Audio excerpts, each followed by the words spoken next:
Get your hands off that tray. You're done here. The words didn't just echo. They sliced clean through the low hum of polished conversations, through the soft clink of crystal glasses and the muted jazz drifting from the corner piano. For a moment the entire restaurant seemed to forget how to breathe. Under the warm amber glow of chandelier light, Naomi Carter stood still, her fingers lightly curled around the edge of a silver tray, her posture straight, her expression unreadable. Around her, suits worth more than a year's rent turned in slow, synchronized curiosity. No one spoke. No one intervened.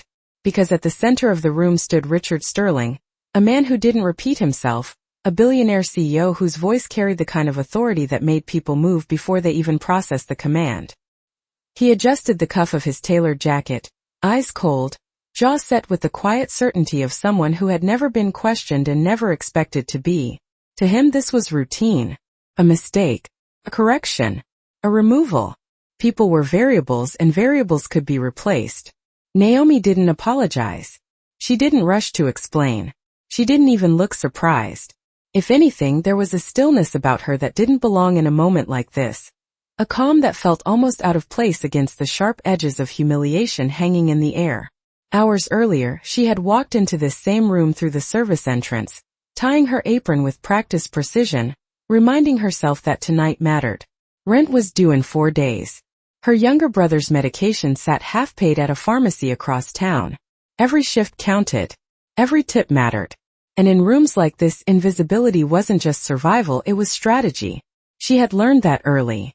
Smile when spoken to. Move quickly. Don't react. Don't correct. Don't exist beyond the task in front of you. But tonight something had shifted. It started small. A glass placed too close to the edge. A client laughing too loudly. A subtle misstep that most people wouldn't have noticed. But Richard Sterling noticed everything.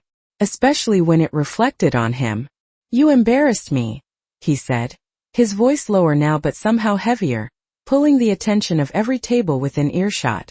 In front of people who don't tolerate incompetence. The word lingered. Incompetence. It didn't belong to her, but he placed it there anyway, like a label he expected the world to accept without question. Naomi finally looked at him, not with defiance, not with fear, but with something far quieter. Recognition. Not of who he was, but of what this moment meant. The line had been drawn. Not by her, but for her. And once drawn, it couldn't be undone. A manager hovered a few feet away, eyes darting, waiting for Naomi to react the way most people did. Apologize, plead, shrink. That was the script. That was how scenes like this always ended. But Naomi Carter didn't move. She simply lowered the tray onto the nearest table with deliberate care, the soft contact of metal against linen sounding louder than it should have in the silence. Then, without a word, she reached into the pocket of her apron and pulled out her phone. The motion was small, almost invisible, but it shifted something in the room. Because power, real power, rarely announces itself. It reveals itself in moments exactly like this. And as Naomi's thumb hovered over the screen, the man who believed he had just ended her story had no idea he had just stepped into hers. Naomi's thumb hovered for just half a second before she tapped the screen, and in that tiny motion, something invisible shifted across the room, like the quiet tension before a storm no one could yet see. She did not rush. She did not look around for approval. She simply lifted the phone to her ear, her posture steady, her breathing even, as if this moment had already played out in her mind long before anyone else realized it had begun. Richard Sterling watched her with a faint, dismissive smirk, the kind reserved for people he believed were about to make a mistake they could not recover from. To him, this was predictable. A complaint call. Maybe a desperate attempt to save her job. He had seen it before. People clung to positions like this because they needed them, because losing them meant everything. And everything in his world was leverage. Around them, the room slowly came back to life, but not fully. Conversations resumed in fragments, voices lowered, eyes still drifting back to the center like gravity had not yet released them. A man in a navy suit leaned toward his companion and whispered something under his breath. A woman near the window paused mid-sip, her glass hovering just short of her lips. Even the pianist in the corner seemed to soften his touch, as if instinctively lowering the volume of the moment unfolding in front of them. Naomi spoke quietly into the phone, her voice too low for anyone else to hear. But there was no urgency in it, no panic, no edge of desperation. It was calm, measured, intentional. The kind of tone people used when they knew exactly who was on the other end of the line and exactly what they needed to say. Richard glanced at his watch, a subtle movement, but one that carried impatience beneath it. Time to him was a currency more valuable than anything else in the room, and he had already spent too much of it on someone he considered irrelevant. He turned slightly toward his table, where two potential partners sat waiting, their expressions carefully neutral but their attention clearly divided. This meeting mattered. A deal that could expand his company into markets he had been pursuing for years. $800 million on the table. Reputation, influence, future leverage. All of it within reach. And yet, for reasons he could not quite explain, the rhythm of the evening had shifted off balance. Naomi ended the call in less than 10 seconds. No long explanation. No repeat it, please. Just a single sentence spoken with quiet certainty, followed by silence. She lowered the phone, slipped it back into her apron, and for the first time since he had spoken, she met Richard's eyes again. There was no challenge in her gaze, no attempt to confront him, but there was something else. Something steady. Something that did not belong to someone who had just been dismissed. Richard felt it before he understood it, a subtle tightening in his chest, like a detail he had overlooked but could not yet name. Then his phone buzzed. Once. Sharp. Precise. The sound cut through the air with more weight than it should have, and for reasons he would not admit, he hesitated before reaching for it. The screen lit up in his hand, and the name that appeared there did not belong in this moment. Not here. Not now. His expression did not change immediately, but something behind it did.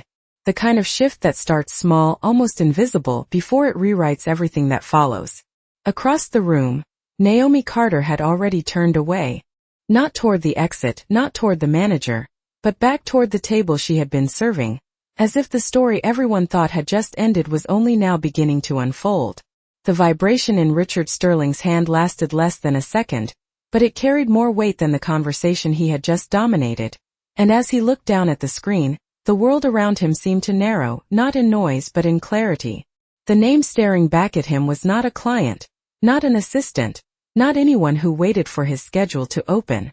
It was Daniel Reeves, the man whose signature would finalize the $800 million expansion deal sitting on the edge of completion. A man who did not call without purpose. A man who did not repeat himself. Richard answered on the second ring, his voice controlled, measured, the same tone he used in boardrooms where decisions shaped entire markets.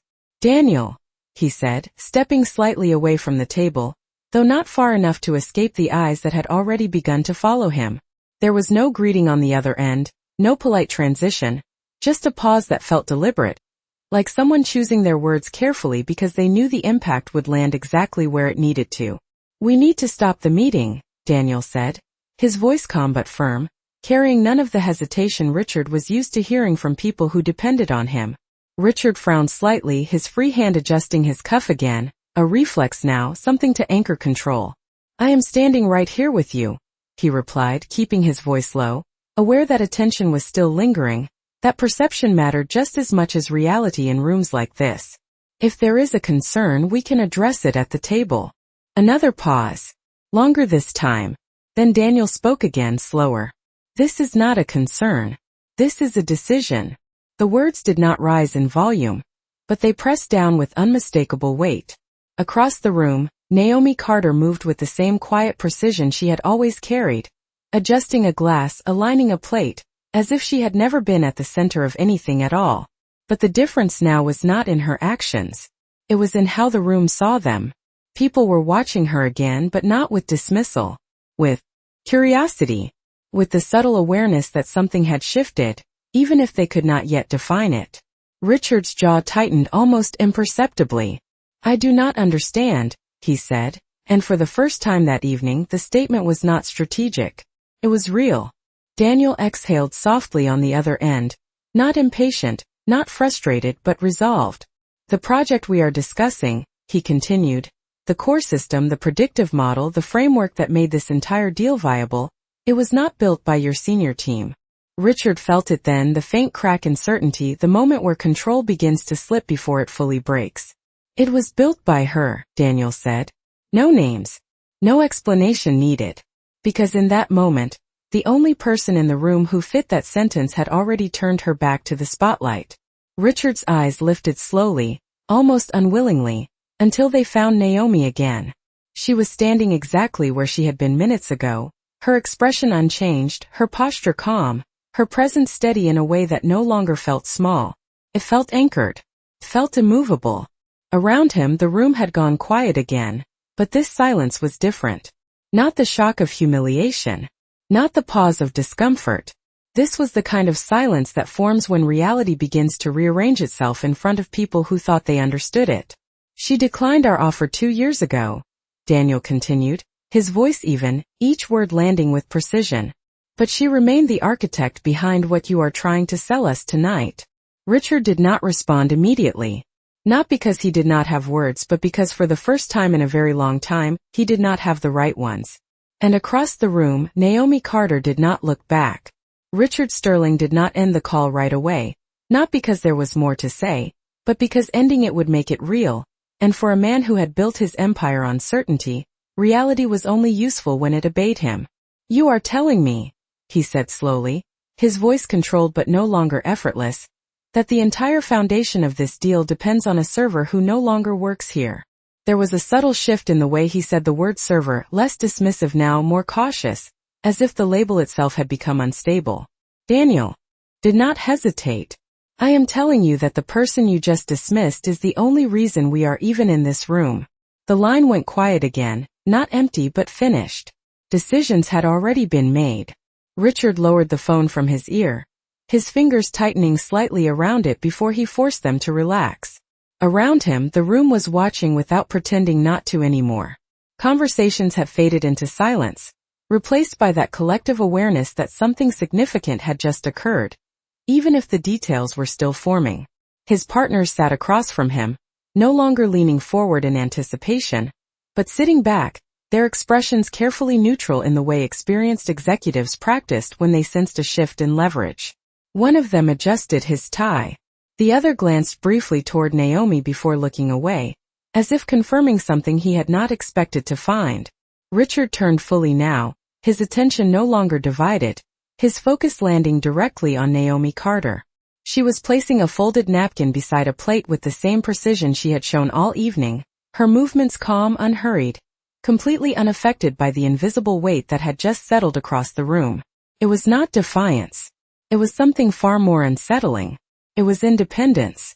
For the first time since he had spoken those words, Richard moved toward her, not with the commanding stride he had entered with, but with something more measured, more deliberate, as if each step required recalibration. The distance between them was not far, maybe 20 feet across polished marble flooring, but it felt longer now, stretched by everything he had not seen until this moment. Naomi sensed him before he spoke. Not because she turned, but because the room shifted again, the subtle pull of attention following him like a shadow. She finished placing the napkin, straightened slightly, and only then did she turn to face him. Up close, there was no trace of triumph in her expression, no satisfaction, no attempt to claim the moment that had just unfolded. Her face was calm, her eyes steady, her presence grounded in something that did not need validation. Richard stopped a few feet away, close enough now that the silence between them carried more meaning than any words spoken earlier. For a second he said nothing, and in that second, the imbalance of the entire evening became visible. Not in money, not in status, but in control. You should have told me, he said finally, and even to his own ears, the sentence sounded different than he intended. Less like an accusation, more like a realization that had arrived too late. Naomi held his gaze, not challenging, not lowering it either. You did not ask, she replied, her voice even clear without sharpness. The simplicity of the answer settled into the space between them, heavier than anything else that had been said that night. Because it was true. Richard had not asked. He had assumed. He had decided. He had acted. And now, for the first time, he was standing in the consequence of that sequence, with no immediate way to reverse it. Behind him, a chair shifted softly as one of his partners stood, The sound subtle but unmistakable. Not dramatic. Not loud. Just enough to signal that the balance of the room had already begun to change, and that whatever happened next would not be decided by the man who had once believed he owned it. The shift was no longer subtle, it was visible now, moving through the room like a current that no one could ignore. And as Richard Sterling stood there facing Naomi Carter, he realized something that had never once crossed his mind in all the years he had built his empire. Control was not something you kept by holding it tighter. It was something you lost the moment you assumed it was yours to begin with. Behind him, the soft scrape of a chair echoed again, this time followed by another, and then another, not loud, not disruptive, but deliberate enough to signal that attention had officially moved away from him and toward something far more important. Daniel Reeves was no longer on the phone. He was here, standing near the far end of the table, his presence calm, composed, and unmistakably decisive. He had not rushed in. He had not made an entrance. He had simply stepped into the moment as if he had always been part of it, his eyes scanning the room once before settling on Naomi. There was recognition there, not surprise, not curiosity, but respect, the kind that does not need to be announced to be understood. Richard turned slightly, following the direction of the room's attention, and for the first time that night, his position at the center no longer felt secure. It felt exposed. Daniel took a few steps forward, closing the distance with quiet confidence, and when he spoke, his voice carried just enough to reach everyone without ever rising above the calm authority that defined him. "We were hoping you would reconsider," he said, looking directly at Naomi, not at Richard, not at the table, but at the person who, moments ago, had been dismissed as insignificant. Naomi did not immediately respond. She stood there, composed, her hands resting lightly at her sides, her posture unchanged, as if the gravity of the situation had not altered her center at all. Around them, the room leaned in without moving, the kind of attention that forms when people sense they are witnessing something that will be talked about long after it ends. Richard felt it then, not as panic, but as a rare and unfamiliar awareness that the outcome of this moment was no longer his to dictate. "If there has been a misunderstanding," he began, his voice steady but carefully measured now, "I am sure we can resolve it." The words were polished, practiced, the kind he had used in countless negotiations, but this time they did not land with the same weight. Because this was no longer a negotiation he controlled. Daniel did not look at him. "Not yet. There is no misunderstanding," he replied calmly. "There is only a decision." The simplicity of it removed any room for maneuvering, any space for reinterpretation. It was final without needing to be declared as such. Naomi finally spoke, her voice quiet but clear, carrying through the silence with a kind of precision that did not require volume. "I already made mine," she said. There was no hesitation, no edge, no need to explain or justify. Just a statement, complete on its own. Richard took a small step forward, the instinct to regain ground surfacing even now, but he stopped himself halfway, as if recognizing that proximity would not restore what had already shifted. "You are walking away from an opportunity of a lifetime," he said, and this time the sentence held something different, not arrogance but urgency, the first sign that he understood the scale of what was leaving with her. Naomi met his eyes again, steady, unwavering. "No," she replied softly. "I am walking away from the moment I was not respected." The words settled into the room with quiet force, not dramatic, not sharp, but undeniable. Because in a space built on power, influence, and numbers that stretched into the millions, the one thing no one had accounted for was the value of dignity. And in that moment it became the only currency that mattered. No one spoke immediately after Naomi's words, not because they did not understand them, but because they understood them too well, and in a room built on negotiation, leverage, and carefully calculated responses, there was nothing to negotiate about what she had just said. The silence that followed was not awkward, it was reflective, like a mirror held up to everyone present, forcing them to reconsider what they had witnessed and, more importantly, what they had accepted without question just minutes earlier. Daniel Reeves gave a small nod, not exaggerated, not performative, but intentional, the kind of acknowledgement reserved for someone whose decision did not need approval. "Then we respect that," he said calmly, his voice steady, carrying the authority of someone who knew exactly what walking away meant and chose to do it anyway. Around the table his team began to gather their materials, folders closing softly, pens placed down with quiet finality, The subtle signals of a deal dissolving in real time without a single raised voice or dramatic exit. $800 million did not vanish with a bang. It disappeared like this, in controlled movements, in quiet decisions, in the absence of agreement.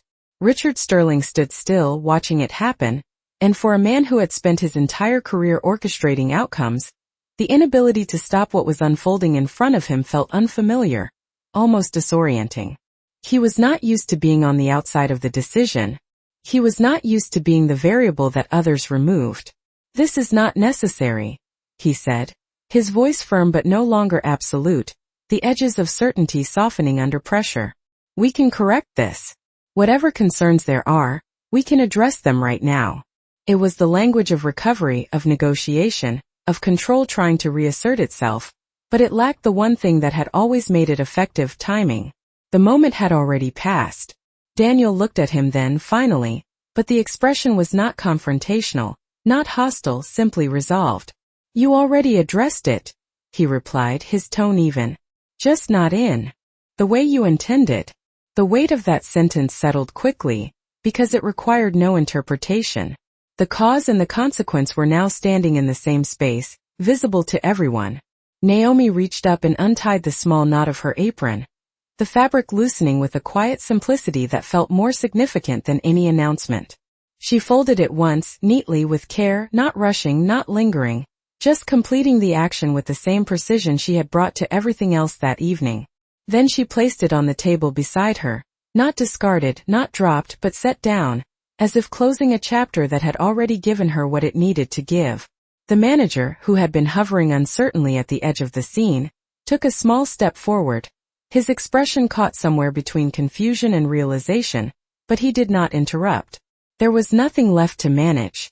Naomi picked up her phone again, not to call, not to check anything, simply to hold it, a small, ordinary object that had just carried extraordinary weight.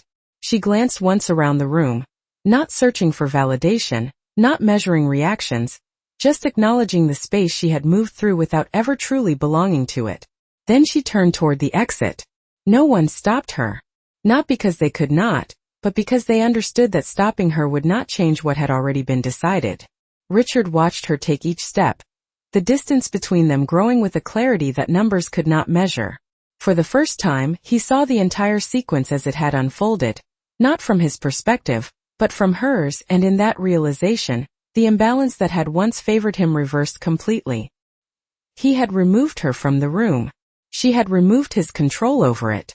And as the door opened and the city lights beyond spilled softly into the space she was leaving behind, it became clear that what walked out was not an employee, not an opportunity, but the one thing he had failed to recognize until it was gone, the difference between authority and respect. The door closed behind Naomi Carter without a sound, but its impact echoed through the room long after she was gone, settling into every corner like a truth no one could unhear. For a few seconds no one moved, not because they were unsure what to do, but because they were recalibrating what everything now meant. The deal was no longer the center of the night. The power structure that had defined the room just minutes ago had quietly collapsed, leaving behind something far more difficult to navigate: accountability. Richard Sterling remained where he stood, his gaze fixed on the space Naomi had just vacated, as if expecting something to reverse itself if he waited long enough. But nothing did. The city lights beyond the glass windows flickered in steady rhythm, indifferent to what had just shifted inside. Around him, chairs continued to slide back into place, not for negotiation, but for departure. Daniel Reeves gave a brief nod to his team, and without urgency, without frustration, they began to leave, each step measured, each movement controlled, the kind of exit that spoke louder than any argument ever could. One of the executives paused beside Richard, offering a polite but distant handshake, the kind reserved for meetings that had reached their end without resolution. "We will be in touch," he said, though both of them understood that the phrase no longer carried its usual promise. Richard returned the gesture automatically, his grip firm out of habit, but his focus elsewhere, his mind replaying the sequence over and over, searching for the moment where he could have chosen differently. It was not hard to find. It had been obvious, immediate, and irreversible. The manager approached cautiously, his steps slow, as if unsure whether he was entering a conversation or interrupting one. Sir, he began, his voice low, careful, should we prepare another table or reschedule? He stopped himself mid-sentence, realizing there was nothing left to prepare. Nothing left to reschedule. The evening had already decided its own ending. Richard did not answer right away. Instead, he exhaled quietly, the kind of breath that carried more recognition than frustration, and for the first time that night, his posture shifted, not collapsing, not weakening but adjusting, as if the weight he carried had changed shape. He turned slightly, taking in the room again, but now he saw it differently. Not as a stage he controlled, but as a space where people observed, remembered, and judged without needing to speak. Every glance held context now. Every silence held meaning. And none of it was in his favor. He reached for his phone again, scrolling briefly, not to call, not to fix, but to confirm what he already knew. The deal was gone. Not pending. Not delayed. Gone. The numbers that had once represented expansion, influence, and momentum now meant nothing. Because they had been built on something he failed to value when it mattered most. Respect. Across the room, a server quietly cleared a glass, the soft sound of it being lifted from the table almost identical to the ones Naomi had made earlier, but now it felt different, noticeable, significant in a way it had not before. Richard watched the motion for a moment, then looked away, understanding something he had overlooked for years. The people he never noticed were often the ones who noticed everything. And sometimes they were the ones holding the outcome in their hands. He straightened his jacket, not out of confidence but out of instinct, the final gesture of a man who had just learned that authority could open doors, but it could not keep them from closing. And somewhere beyond those doors, Naomi Carter was walking forward, not away from something, but toward something far greater than anything he had just lost.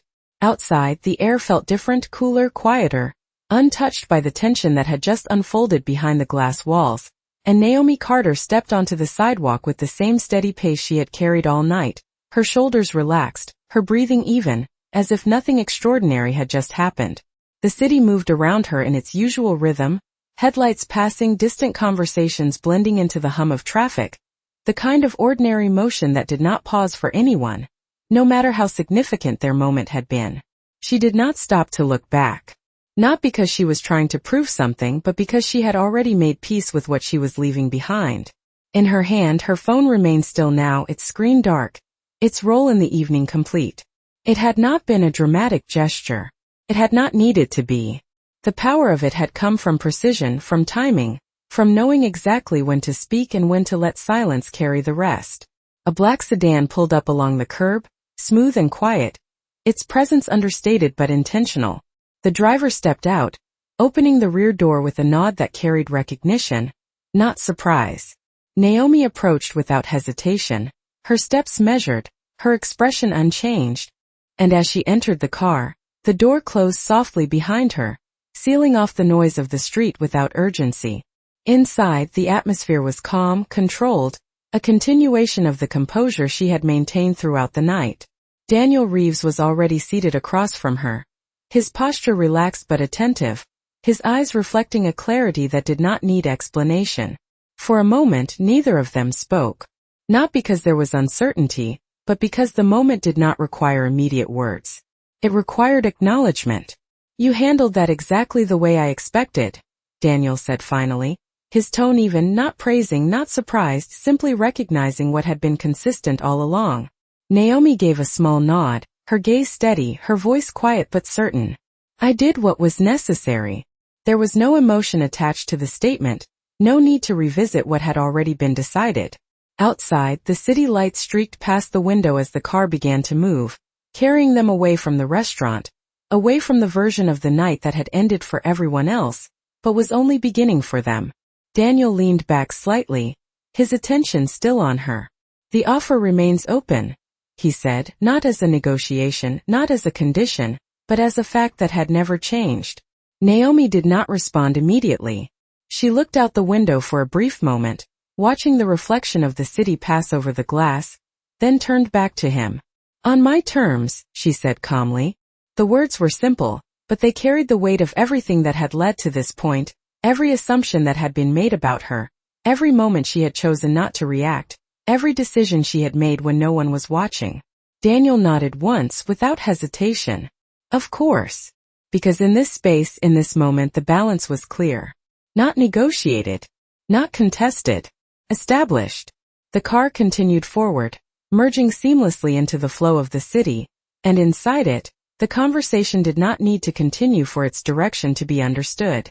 Naomi Carter had not raised her voice. She had not argued. She had not tried to prove anything to anyone in that room. And yet, she had walked away with something far more valuable than the deal they had lost.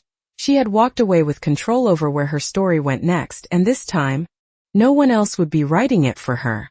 The city stretched endlessly beyond the glass as the car moved through the night, each passing light reflecting briefly across Naomi Carter's face before disappearing, like moments that came and went without needing to be held onto. And inside that quiet motion, something had settled, not triumph, not relief, but clarity. She did not replay the scene in her head the way most people would. She did not wonder what she could have said differently, or how it might have unfolded another way. Because for her, the moment had never been about the outcome. It had been about the line, the one that separates being present from being respected. And once that line was crossed, everything else became simple. Across from her, Daniel Reeves watched her with the same steady attention he had carried throughout the evening. Not studying her, not analyzing, but understanding, the kind of understanding that comes from recognizing something rare when you see it. Most people would have stayed, he said after a while, his voice calm, almost reflective. Even after everything. Naomi glanced at him briefly, then back out the window, where the city continued forward without hesitation. Most people are taught to stay, she replied, her tone even not critical, just honest. They are taught that opportunity is something you hold on to, even when it costs you something you cannot replace. The words did not linger heavily, but they stayed, settling into the space between them with quiet permanence. Because what she was talking about was not the job, not the deal, not even the money. It was something deeper. Something that did not appear on contracts or balance sheets but defined everything they touched. The car slowed slightly as it approached an intersection, the red light ahead casting a soft glow across the interior, and for a moment everything paused again, not in tension but in stillness. Daniel leaned forward just slightly, resting his hands together, his expression thoughtful. You built something extraordinary, he said. And you walked away from it when it was no longer aligned with how you wanted to be treated. It was not a question. It was recognition. Naomi turned her head, meeting his gaze directly now, her eyes steady, her expression unchanged. I did not walk away from it, she said quietly. I chose not to give it to the wrong person. The distinction was subtle, but it changed everything. Because walking away implies loss. Choice implies control. The light shifted from red to green, and the car moved forward again, smooth and uninterrupted, merging back into the flow of the city as if it had never paused at all. Behind them, miles away now, the restaurant continued its night, conversations resuming, glasses refilling, the surface of normalcy returning as it always does. But for those who had been there, the memory would remain, not as a dramatic confrontation, not as a spectacle, but as a quiet lesson that had unfolded in real time. Back inside the car, Naomi leaned back slightly, her posture relaxed, her presence no longer contained by the role she had played just hours before. She was not a waitress in that moment. She was not an employee. She was not someone waiting to be recognized. She had already recognized herself, and that changed the equation completely. Daniel nodded once, a small, deliberate acknowledgement. Then let us make sure the right people are the ones who benefit from it, he said. Naomi did not answer right away. She looked out at the road ahead, the city opening up in front of them, wide, uncontained, full of direction and possibility that did not depend on anyone else's approval. And in that quiet, forward motion, the truth of the night settled into something simple and undeniable. Power can remove someone from a room, but it cannot define their value. And the moment someone understands that, the room no longer matters.